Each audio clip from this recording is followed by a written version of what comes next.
Que a graça e a paz de nosso Senhor Jesus Cristo seja sobre a sua vida. Mais uma vez nós aqui estamos para compartilhar com você a leitura diária da Escola Bíblica Dominical do próximo domingo, na lição para jovens, a lição de número 3, o milagre nas bodas de Canaã. E o que nós aprendemos desse glorioso milagre que Jesus fez nas bodas de Caná? Nós aprendemos lições maravilhosas com o Senhor Jesus Cristo, quando ele operou ali este glorioso milagre. Nós aprendemos que Jesus vai aonde ele é convidado para ir.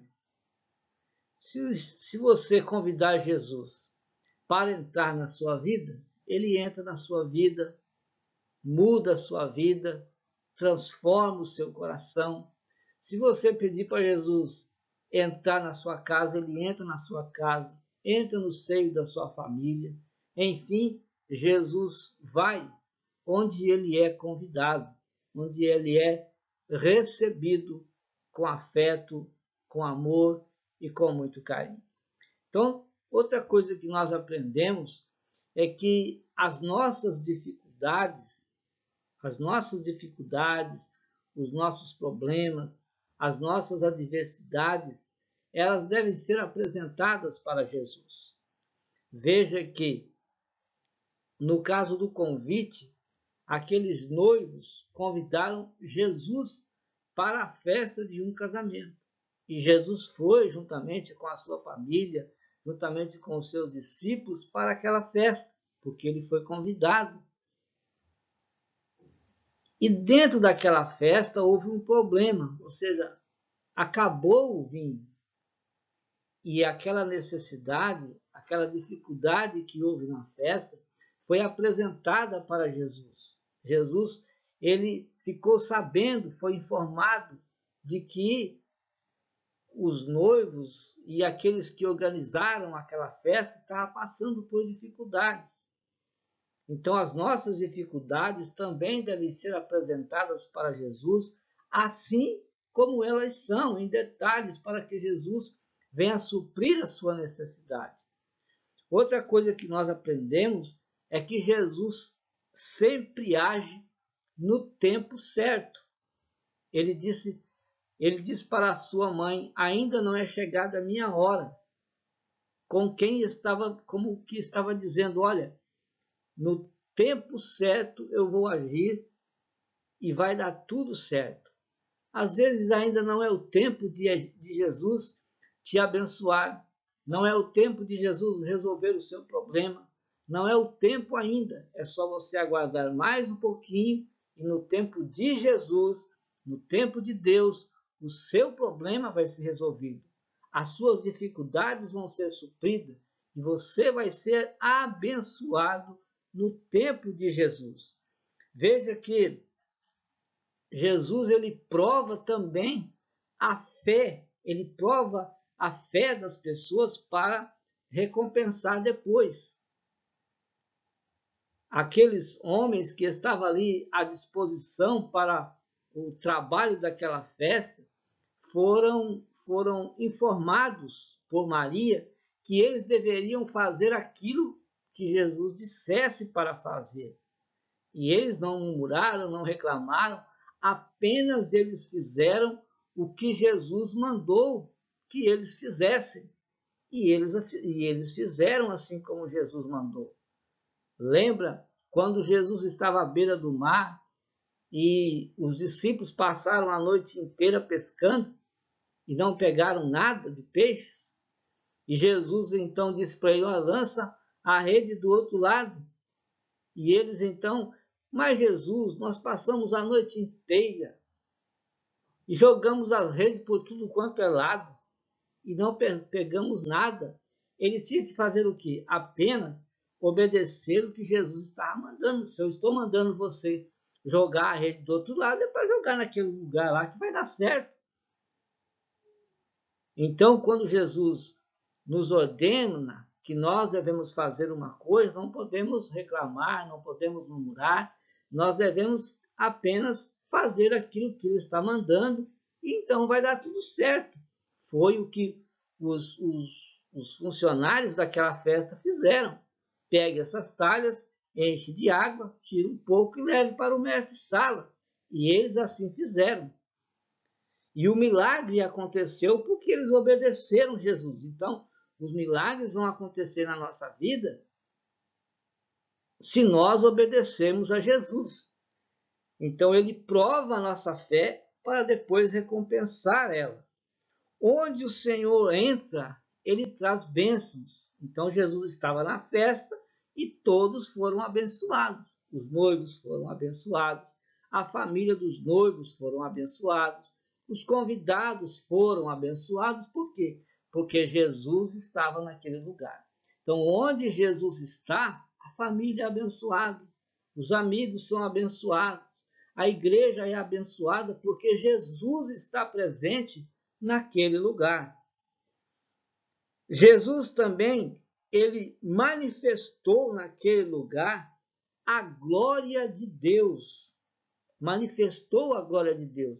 E quando a glória de Deus foi manifestada através daquele milagre, a fé dos discípulos e de todos aqueles que seguiam Jesus também foram fortalecidas através daquele milagre. Até aquele dia, os discípulos apenas seguiam Jesus.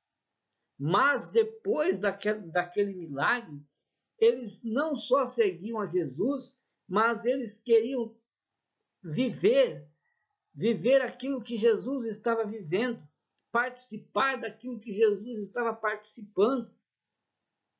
Eles queriam mais e mais agora seguir a Cristo, porque a fé deles foram fortalecidas.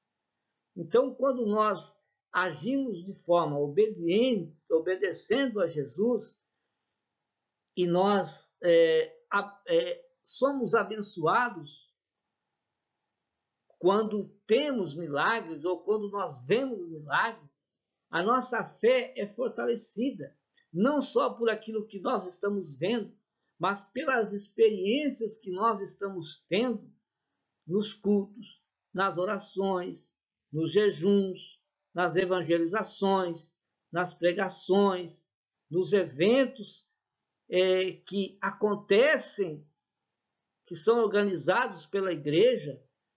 Então, quando nós estamos participando, nós estamos tendo experiências com o Senhor. E a cada dia nós nos fortalecemos mais na fé para estarmos mais firmes na presença de Deus. Então, nós aprendemos todas essas lições. Jesus só entra onde é convidado. Então, convide Jesus para estar sempre com você, na sua casa, no seu trabalho, no seu emprego, no supermercado, por onde você for, convide Jesus para ir sempre com você e estar sempre com você em todos os lugares que você andar. Então, outra coisa, os nossos problemas, eles não são maiores do que Jesus. Jesus é maior do que os nossos problemas. Então, vamos dizer para os nossos problemas que nós temos um Deus maior do que eles, maior que os nossos problemas e maior do que as nossas necessidades. Outra coisa é que a nossa fé vai ser sempre recompensada quando nós colocarmos ela em prática na nossa vida. Coloque a sua fé em prática e você vai ser recompensado, não só com as bênçãos, mas também com os milagres. Bênçãos é aquilo que nós fazemos na direção de Deus, e nós somos abençoados. Milagres é tudo aquilo que nós não podemos fazer e Jesus faz para nós. O impossível para o homem, Jesus faz. Isso é milagre. E quando nós fazemos e pedimos a bênção de Deus, Ele nos ajuda e tudo vai dando conforme Ele quer. São bênçãos de Deus para a nossa vida. Convide Jesus para entrar na sua vida. Convide Jesus para entrar na sua casa, para entrar na sua família, para estar com você no seu trabalho. Convide sempre Jesus, assim como aqueles noivos em Caná fizeram e foram abençoados, eles quanto todos aqueles que ali também estão. Vamos para a nossa leitura diária, a leitura diária da Escola Bíblica Dominical, lição para jovens. Quero pedir para você visitar o nosso site www.moldado.com, é o endereço do nosso site. Lá no site você tem os vídeos, você tem uma mensagem que introduz o assunto que nós abordamos aqui e também tem os slides. Se você quiser, você pode, se você gostou, se você quiser, você pode baixar. É grátis, tá bem? Não vai lhe custar nada e Deus vai abençoar ricamente a sua vida. Lembramos também que no final da leitura diária nós temos as 5 reflexões que nós aqui fazemos da nossa lição. No final da lição, sempre há 5 reflexões, 5 revisões ou 5 questões que nós sempre fazemos no final da lição. E sempre nós fazemos aqui algumas reflexões e quero informar a você que no final nós fazemos essas reflexões. Que Deus te abençoe e vamos para a nossa leitura diária de segunda-feira.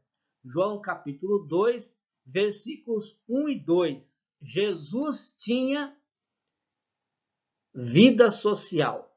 Então, a vida de Jesus era uma vida social. Jesus não era antissocial, ele era uma pessoa social. É sabido que, entre outras coisas, cabia ao discípulo seguir o modelo de vida do seu mestre. E o modelo de vida de Cristo aqui era um modelo de vida social. Então, eles também deveriam ser pessoas sociáveis. Conforme Lucas 6,40, o discípulo não é superior a seu mestre, mas todo que for perfeito será como seu mestre. Ele não pode ser superior a Jesus, mas nós podemos chegar, se aproximar mais de Jesus, vivendo uma vida sociável. Então, nesse sentido, Jesus é a referência absoluta de todos aqueles que se propuserem seguir a Ele. Então, você propôs seguir a Cristo, você quis servir a Jesus, então faça o que ele disse em Mateus 16, 24. Então disse Jesus aos seus discípulos, e aqui ele está dizendo para mim, está dizendo para você, se alguém quiser vir após mim, renuncie-se a si mesmo, tome sobre si a sua cruz e siga-me. Então siga Jesus e ele vai te abençoar ricamente. E como ele viveu? Como que Jesus viveu? Em termos sociais, por exemplo, a postura de Jesus, do nosso mestre Jesus, ela é inequívoca. Ele não se comportou como um eremita. Como um eremita vivia? Eremita é um indivíduo que reside em local deserto e isolado. Jesus não vivia em lugar deserto e isolado. Jesus estava sempre com as pessoas. Às vezes ele se isolava para falar com Deus, para conversar com Deus a sós, porque Jesus estava sempre falando com o Senhor. Eremita também é chamado de ermitão. Normalmente o eremita escolhe viver isolado em um local denominado de eremitério por razões diversas. As razões que eles vivem isolados, as principais são porque eles estão em penitência, religiosidade ou mesmo a misantropia, que é o amor à natureza, aversão à humanidade em geral.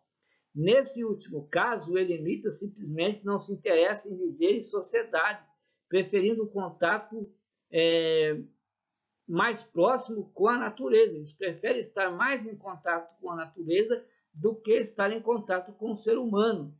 Jesus era social, estava mais em contato com o ser humano do que em contato com a natureza. E às vezes Jesus estava também em contato com a natureza, mas também em contato com o ser humano.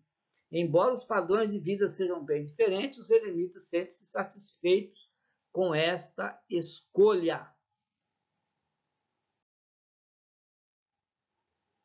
Jesus não era um antissocial. Jesus convivia com pessoas discriminadas e frequentava a casa de todo tipo de gente.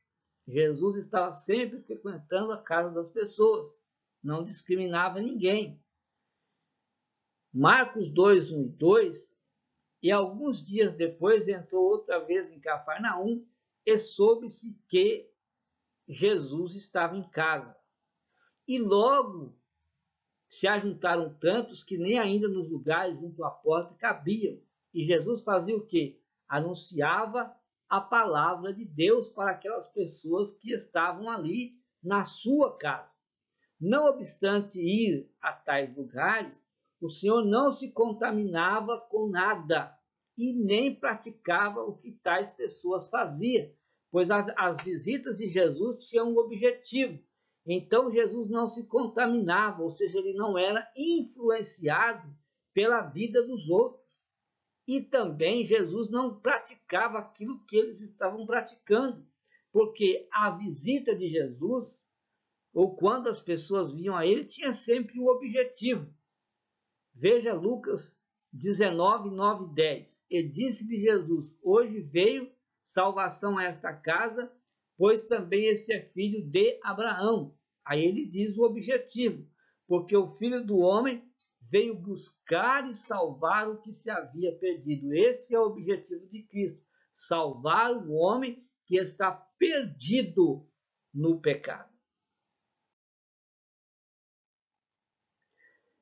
Jesus é acusado por ter vida social. Então, por Jesus ter uma vida social, acusaram Jesus. Então, é a leitura de terça-feira, Lucas 7, 33 e 34. Então, aqui nós vamos ver 6 partes dos julgamentos de Jesus. 3 estágios em um tribunal religioso e 3 estágios perante um tribunal romano. Jesus foi julgado diante de Anás, o antigo sumo sacerdote, Caifás, o atual sumo sacerdote, e depois o Sinédrio. Então, nós temos aqui um julgamento político e nós temos aqui um outro julgamento religioso ou eclesiástico. Nesse julgamento, nos julgamentos eclesiásticos, ele foi acusado de blasfêmias por ter alegado ser o Filho de Deus. Jesus dizia, ele era o Filho de Deus, que ele era o Messias, e por isso ele foi julgado.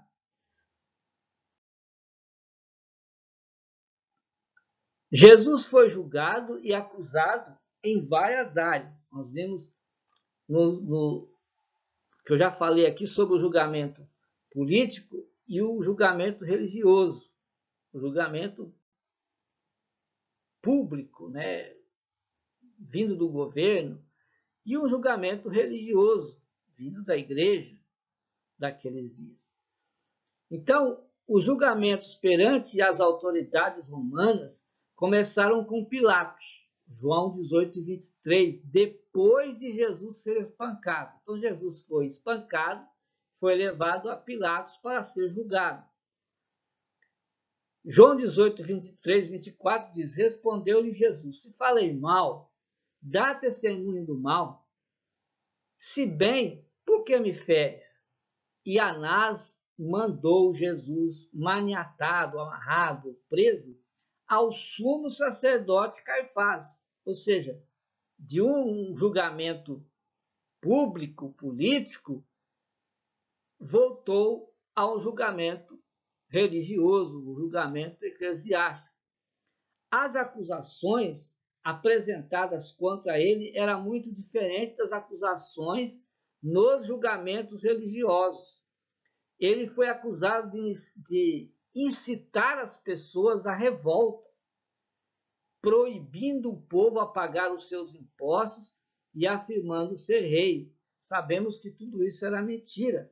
Jesus diz: dai a César o que é de César e a Deus o que é de Deus. Jesus nunca incitou o povo contra o governo. Ao contrário, Jesus sempre ajudou o governo a governar.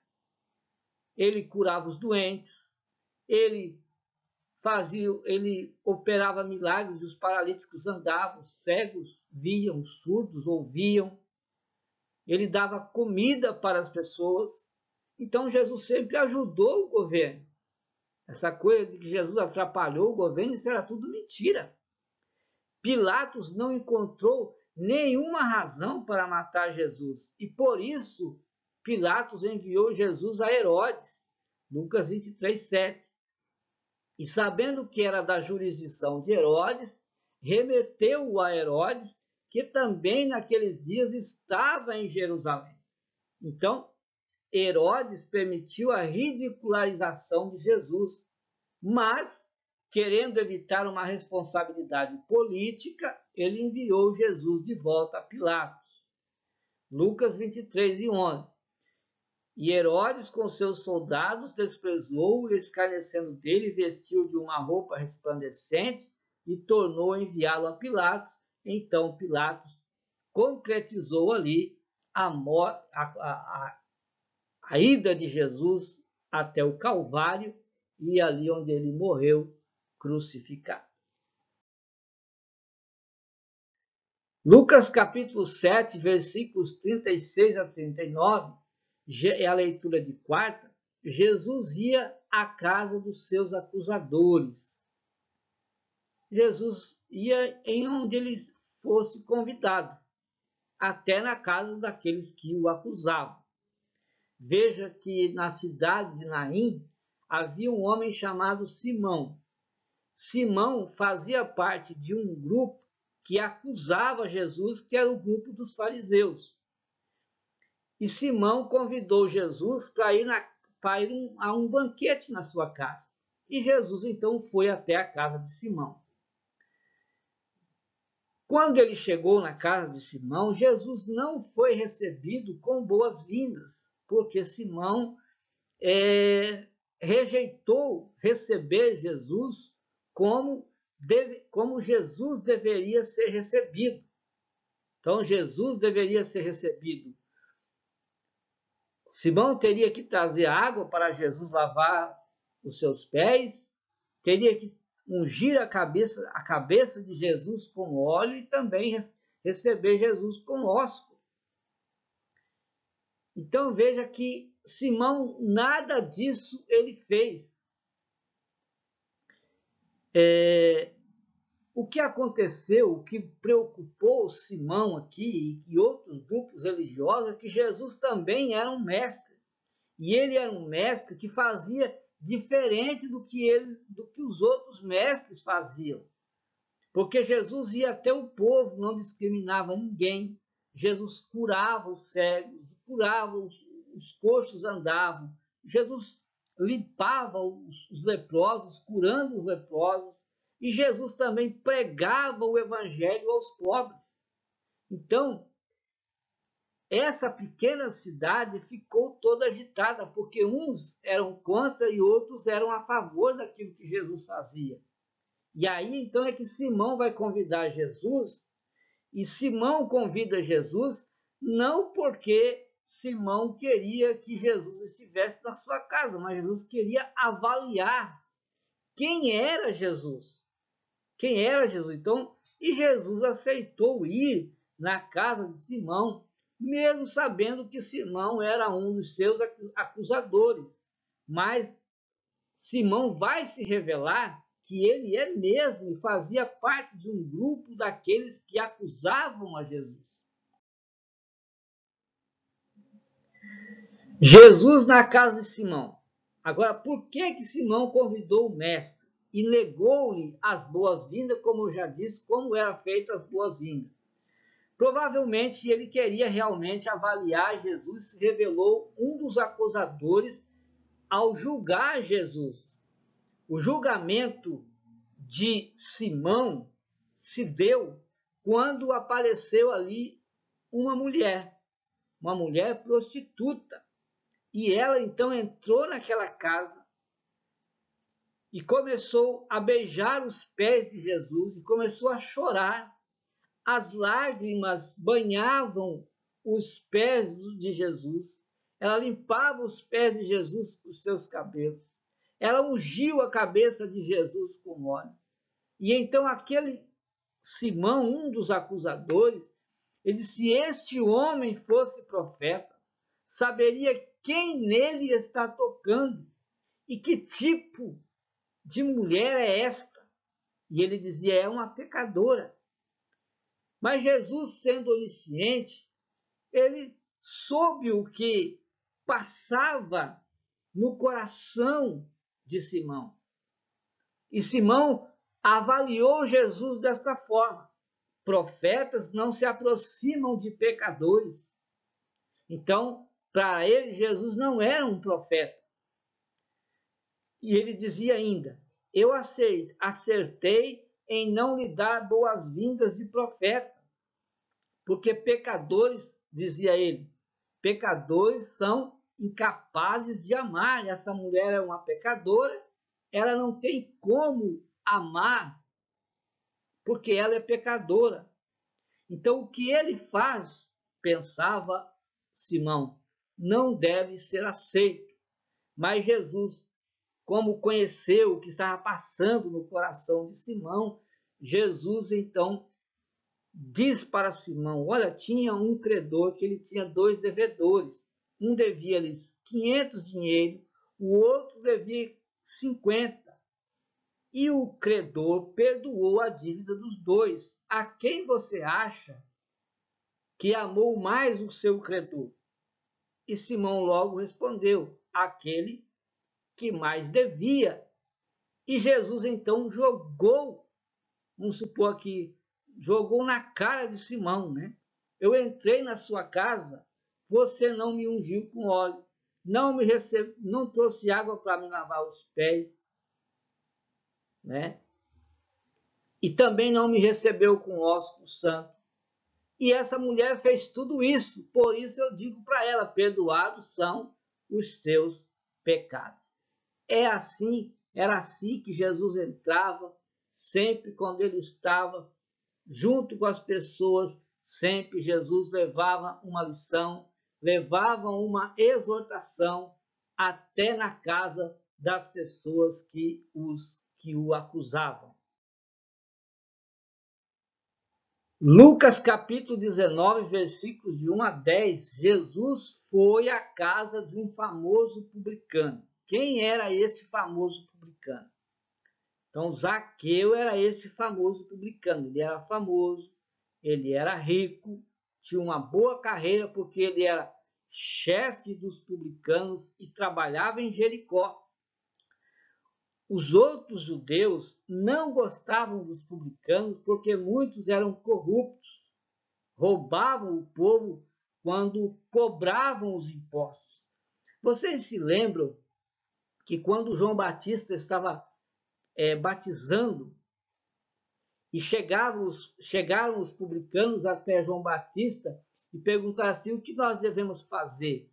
E João Batista disse para eles que vocês devem cobrar aquilo que é devido, aquilo que lhes é ordenado.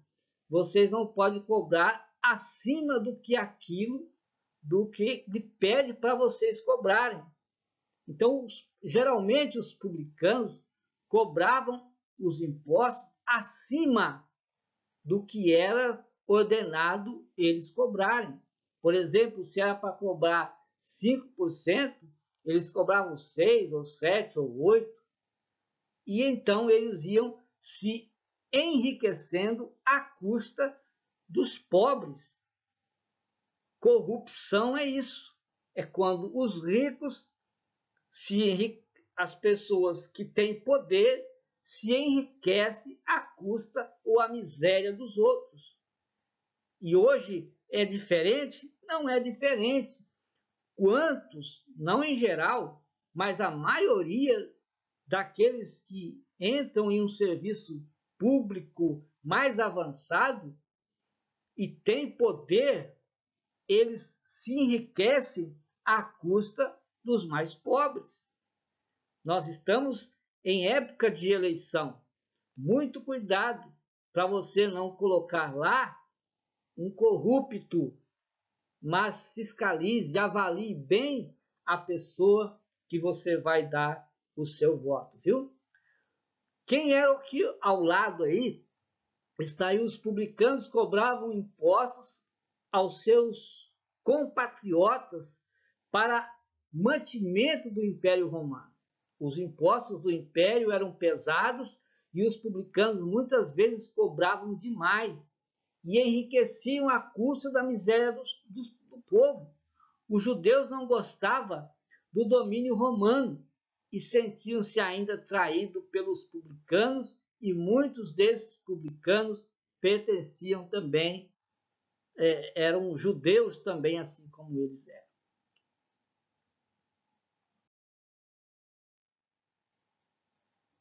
Mas Zaqueu aqui, ele vai encontrar a salvação. Um homem rico, um homem famoso, mas ele encontra a salvação em Cristo.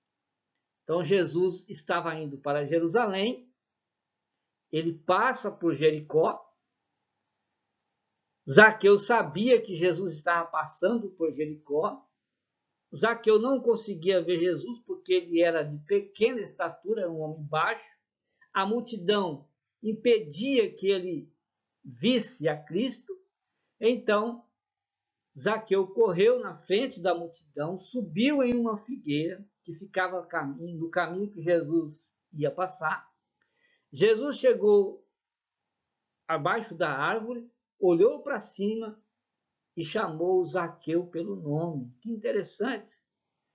Jesus conhece o seu nome. Sabe por quê? Porque Jesus é onisciente. Ele conhece as pessoas, porque ele é onisciente. Ele mandou que Zaqueu descesse, porque queria ficar em sua casa. Aí Zaqueu desceu depressa, abraçou Jesus e levou Jesus para sua casa. Zaqueu, na sua casa, declarou que iria dar metade dos seus bens aos pobres, devolver 4 vezes mais aqueles que ele havia extorquido, aqueles que ele havia tirado, se houvesse. Ainda ele disse: se há alguém que eu extorqui, que eu roubei, levante sua mão, que eu vou dar 4 vezes mais. Então, Jesus respondeu dizendo para Zaqueu que a salvação havia chegado naquela casa, porque aquele também era filho de Abraão, ou seja, ele era também um homem de fé. Então, todos aqueles que creem em Jesus através da fé são filhos de Abraão. E a salvação chegou na vida de Zaqueu, chegou na casa.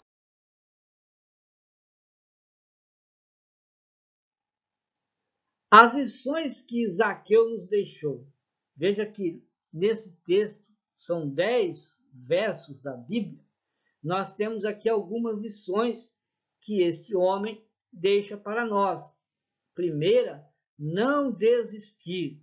Zaqueu enfrentou obstáculos para ver Jesus, mas ele não desistiu, porque ele queria se aproximar de Jesus. Quem quer se aproximar de Jesus não vê obstáculos, ele se aproxima de Jesus através das orações, através do jejum, através da sua vida de santidade, ele chega perto de Jesus. Na vida surgem obstáculos, mas não devemos desistir de seguir Jesus. Hebreus 10:35 diz: não rejeiteis, pois, a vossa confiança, que tem grande e avultado galardão. Então devemos não rejeitar, mas confiar, para que nós recebemos então os presentes de Deus na nossa vida. Se aproxime de Jesus e com certeza Deus vai te presentear, Deus vai te abençoar com as bênçãos celestiais. Humildade é uma outra lição que Zaqueu deixa. Para receber Jesus em sua casa, Zaqueu teve de descer de uma árvore. Foi? Jesus disse: Zaqueu, desce depressa, porque hoje me convém pousar na sua casa. Então ele tinha que descer da árvore. E ele revelou ali que ele era um homem baixo, era um defeito que ele tinha, ser pequeno. E foi revelado à multidão.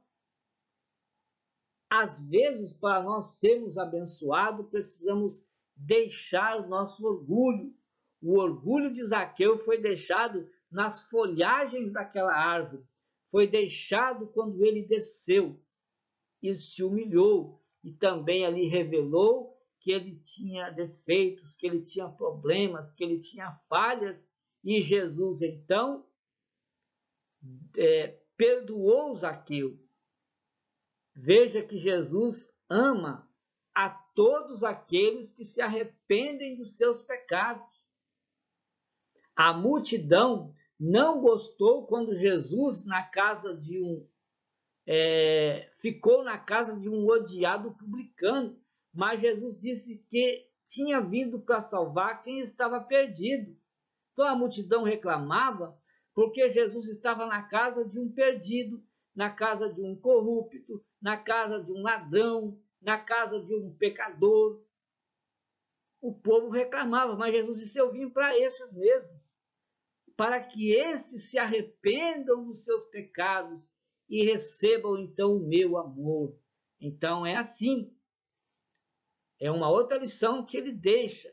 Jesus ama a todos os que se arrependem, nós também devemos amar a todos que se arrependem dos seus pecados e deixar que o amor de Deus entre no nosso coração para que nós preguemos as pessoas com amor e essas pessoas então sejam depois arrependidas dos seus pecados, amadas por nós.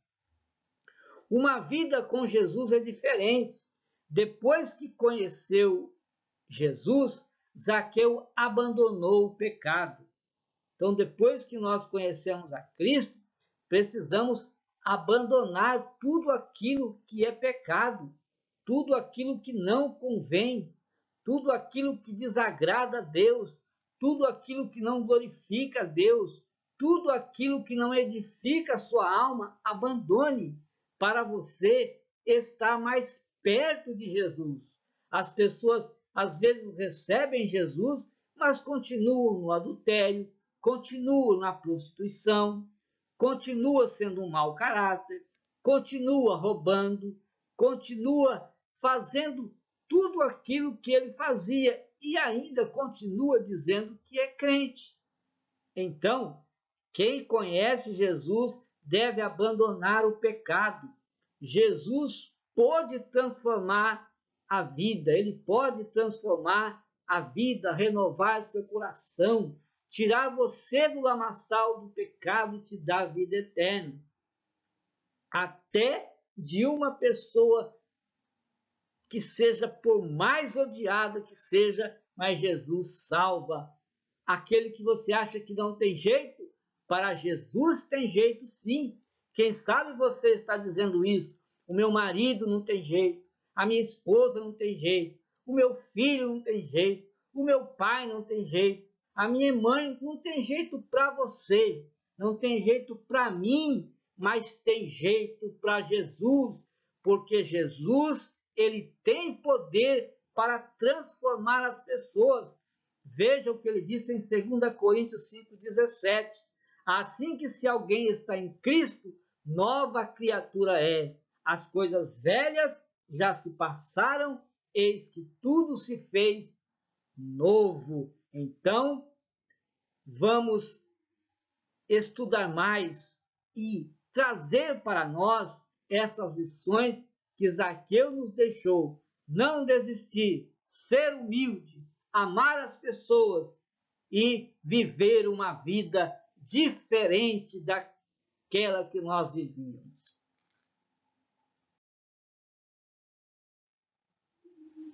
Marcos 2:12, Jesus recebia as pessoas em casa.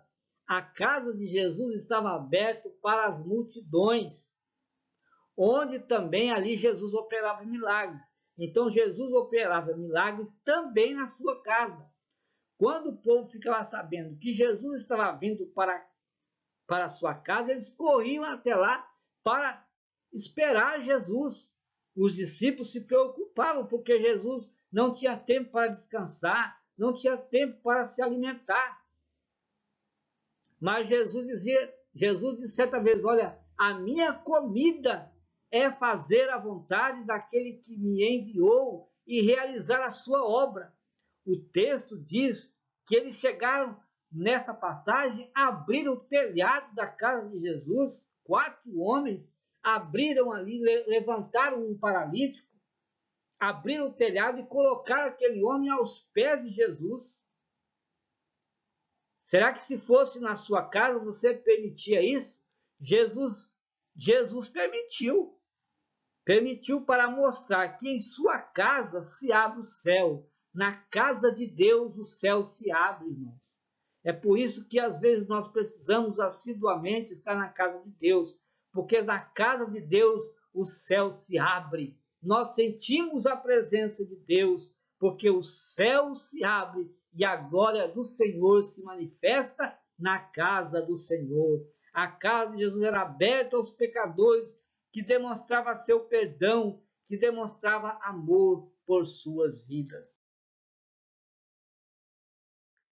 Então Mateus vai na casa de Jesus também. Jesus chamou Mateus, um cobrador de impostos, para ser seu seguidor, e ele seguiu Jesus até a sua casa. Quando chegaram lá, ao chegarem lá, e começaram a aparecer mais pecadores, mais publicanos, mais cobradores de impostos do que os discípulos, porque os discípulos ficaram de fora, porque Jesus estava com os pecadores, com os publicanos e com os cobradores de impostos.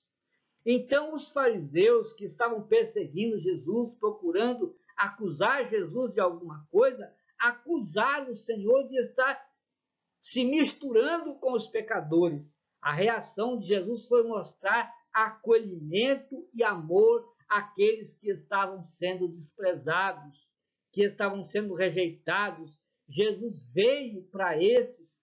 Quem sabe você está se sentindo desprezado. Quem sabe você está se sentindo rejeitado. Jesus se aproxima de você, se você quiser. A casa de Jesus é um lugar de amor, é um lugar de aceitação. A nossa casa também deve ser um lugar de aprendizado da palavra de Deus, como era a casa de Jesus. Ele começou a pregar, a falar a palavra de Deus quando a sua casa estava cheia de pessoas.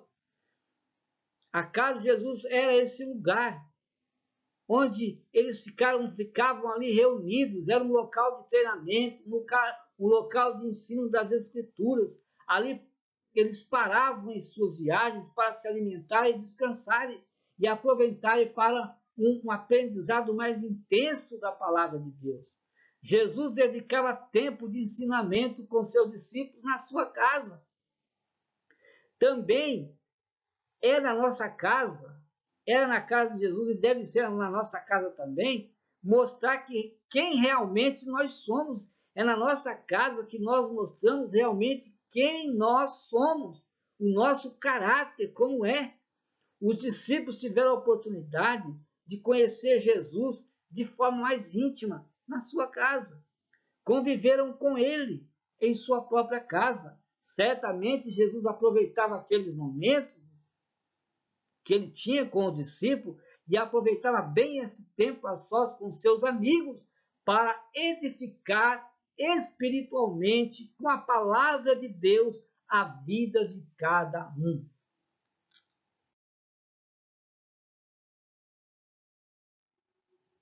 Marcos capítulo 5, versículo 21 a 43, é a leitura do sábado. Jesus vai à casa de Jairo. Então Jairo era um homem respeitado, Ele era líder em uma das sinagogas, mas ele teve que abrir mão da sua posição de líder para chegar até Jesus e expor a necessidade que ele tinha de um milagre acontecer na sua casa. Então, às vezes, para nós recebermos um milagre, nós precisamos também nos despir de todo o nosso orgulho, despir da nossa posição humana para se aproximar de Jesus e Jesus venha realizar o milagre que nós queremos. As pessoas querem milagres, mas não deixam de ser orgulhosas, querem um milagre, mas não querem sair do pecado, querem um milagre, mas querem continuar numa vida corrompida e pecaminosa. Precisamos, se queremos milagres, nos aproximar de Jesus, porque Ele é quem faz milagres. Toda essa situação fez com que Jairo caminhasse próximo a Jesus até que o milagre fosse estabelecido em sua casa. Demorou, hein? Precisamos perseverar, caminhar com Jesus até que o milagre seja estabelecido. E Jairo, ele enfrentou alguns obstáculos. Jairo quis que Jesus fosse até sua casa. Então não existe milagres sem a presença de Deus. Não existe milagre sem Jesus. A presença de Deus, a presença de Jesus através do Espírito Santo precisa estar na nossa casa, na nossa vida, no nosso lar, para que os milagres aconteçam.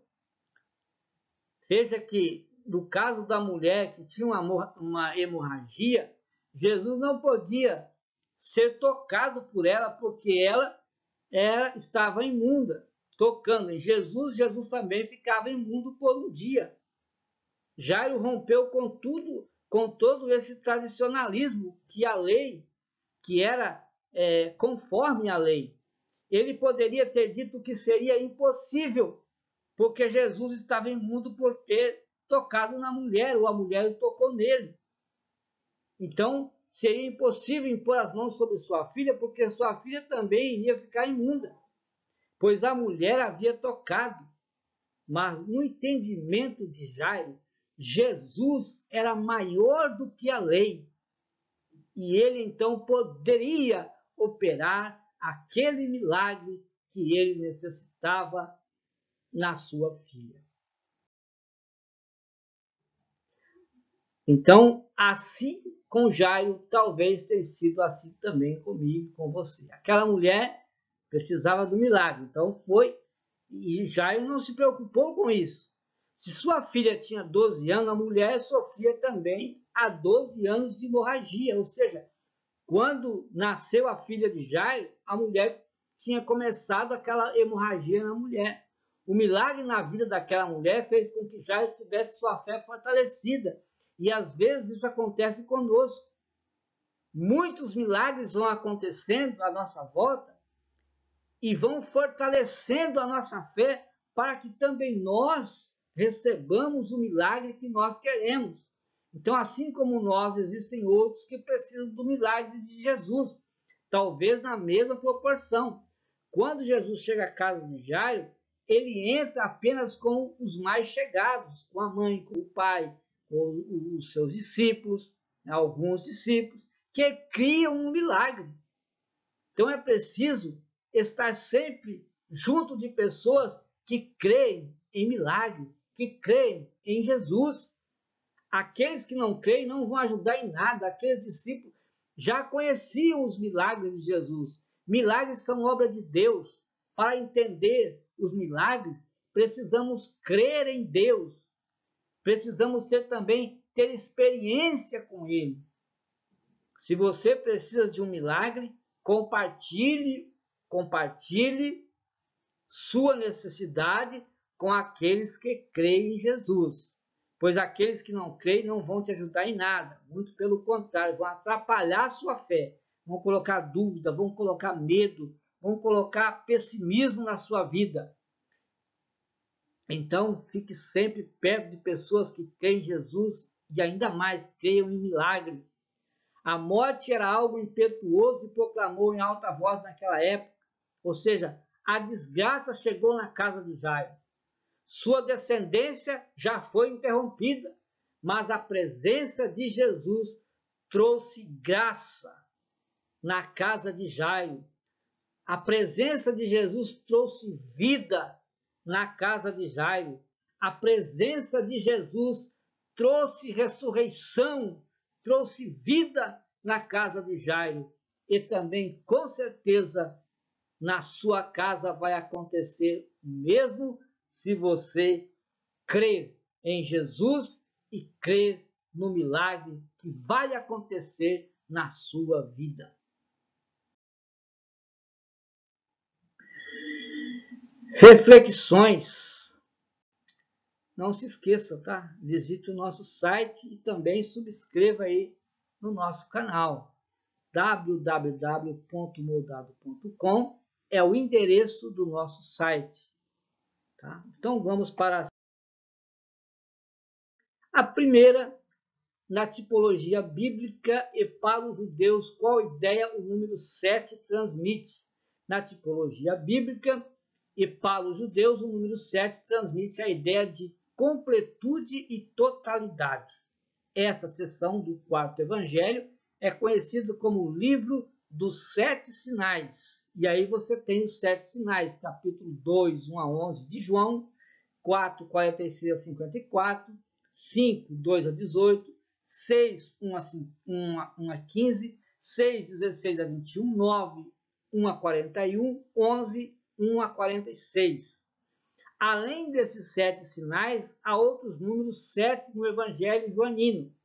Ele contém, por exemplo, 7 sermões do Mestre, capítulo 3, 1 a 21, capítulo 4, 4 a 42, 5, 19 a 47, 6, 22 a 59, 7, 37 a 44, capítulo 8, 12 a 30 e capítulo 10, 1 a 21, são os 7 sermões que tem no livro de João. Também a importantíssima pronúncia, a declaração, quando Jesus diz assim, eu sou, e no livro de João nós encontramos 7 vezes. 6:35, Jesus diz, eu sou o pão da vida. 8:12, Jesus diz, eu sou a luz do mundo. 10:7, Jesus disse, eu sou a porta das ovelhas. 10:11, Jesus disse, eu sou o bom pastor. 11:25, Jesus disse, eu sou a ressurreição e a vida. 14:6, Jesus disse, eu sou o caminho, a verdade e a vida. 15:1, Jesus disse, eu sou a videira verdadeira.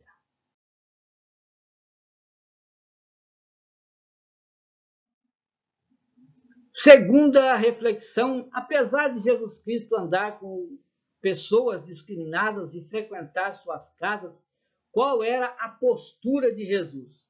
Não obstante ir a tais lugares, o Senhor não se contaminava com nada e nem praticava o que tais pessoas faziam, pois sua visita tinha um objetivo. Qual era o objetivo? Salvar o perdido. É sabido que, entre outras coisas, cabia ao discípulo seguir o modelo de vida do seu mestre, a mesma postura. Sempre que encontrar as pessoas, ter esse objetivo. Pregar o evangelho para salvar o perdido. Nesse sentido, Jesus é a referência absoluta de todos que se propuserem a segui-lo. Deve ser essa postura, não discriminar ninguém, mas levar o evangelho às pessoas, a fim de que as pessoas reconheçam o sacrifício de Cristo na cruz do Calvário e sejam salvas. Seu comportamento era igual na simplicidade. Jesus era igual para com todas as pessoas na sua simplicidade. Ele era atencioso quanto à situação das pessoas. Por exemplo, a situação das pessoas às vezes mudava a atenção de Jesus. Com um cego era uma coisa, mas com uma pessoa que já estava morta, uma outra coisa. Então sempre mudava a atenção quanto à situação das pessoas e a expressão quanto à posição que cada um ocupava na sociedade. Então Jesus se expressava de uma forma quando ele estava com um mendigo, sempre na sua simplicidade, mas a sua expressão era diferente quando ele estava com um rei, com um capitão, né, da guarda. Enfim, a expressão de Jesus, ela mudava assim quanto à ocupação que as pessoas ocupavam na sociedade. O que denotam as palavras da mãe de Jesus, fazei tudo quanto ele vos disser. Ao dizer fazei tudo quanto ele vos disser, Maria tinha certeza que o mestre interviria mudando aquela situação. Ou seja, Jesus mudaria aquela situação se eles obedecessem o que Jesus mandasse. Bastava apenas o empregado, por mais que não compreendesse, obedecer o que ele dissesse. Então Jesus mandou, vamos fazer. De fato, Jesus orientou os empregados que enchessem de água as 6 talhas de pedra, e eles encheram as 6 talhas de água. Depois que tirasse o seguido uma porção, levasse esse conteúdo para o mestre-sala provar. Eles fizeram assim. Eles obedeceram o que Jesus mandou. Quando nós obedecemos o que Jesus nos manda, o milagre acontece. Os discípulos haviam pescado a noite toda e não tinham pescado nenhum peixe. Jesus disse, lança a rede para o outro lado. Como, Jesus? Nós lançamos a rede por tudo quanto é lado. E não pescamos nada a noite inteira. Agora o Senhor quer que nós lançamos a rede nesse lado? Mas eles fizeram isso. Obedeceram Jesus e trouxe muitos peixes na rede. Por quê? Porque eles obedeceram. A narrativa diz que tão logo o mestre-sala provou da água trazida pelos empregados, chamou o esposo e em tom de surpresa disse a ele, todo homem põe primeiro o vinho bom e quando já tem bebido bem, então coloca o inferior, mas tu guardaste até agora o bom vinho. O milagre aconteceu porque houve obediência. A quarta reflexão, que Jesus declara ao utilizar para algo social os recipientes cujo objetivo era religioso.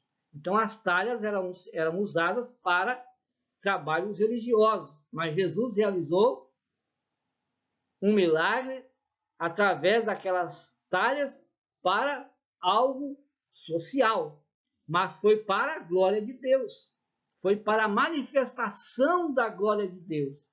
Então Jesus declara que no âmbito do reino de Deus, nada é sem importância, tudo tem importância para Deus quando isto é feito para a sua glória. E que a verdadeira purificação ela não é exterior, não é as talhas em si, mas o interior, ou seja, o que estava dentro das talhas era importante. O milagre é o que estava dentro, não é o que estava fora. Posto que a água servia para lavar por fora, mas o vinho, ele iria ser ingerido pelos convidados. Romanos 12:2 fala da transformação da nossa mente, do nosso interior.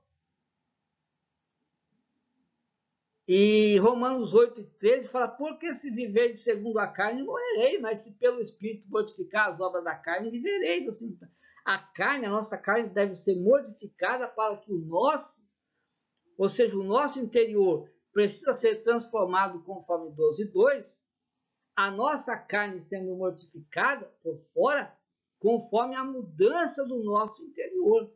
É isso que nós devemos fazer na nossa vida. Qual o significado do milagre de transformação da água em vinho?